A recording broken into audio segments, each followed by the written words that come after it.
10,000 లాభం. ఈసారి బెట్టు 1,00,000. ఎవడికి దమ్ముందో ఆడి గెలుచుకోవచ్చు. మన దగ్గర దమ్ము లేదు, డబ్బు లేదు. నీ దగ్గర లేదేమో డబ్బు, నా దగ్గర ఉంది. ఇంత 2 సవరాల బంగారం.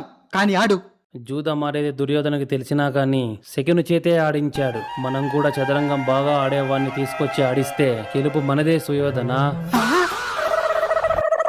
అది 10,000 పూడ్చిన తర్వాత నేను చెప్పేదా? ముందే కదా చెప్పాల్సిందా? నీకు తెలిసిన చదరంగం బాగా ఆడేవాళ్ళు ఎవరైనా ఉంటే తీసుకోరాబో.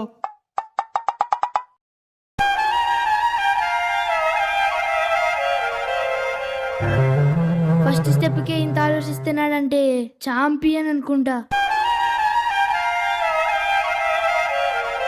మంచోడిని తీసుకొని వచ్చినావు. Thank you.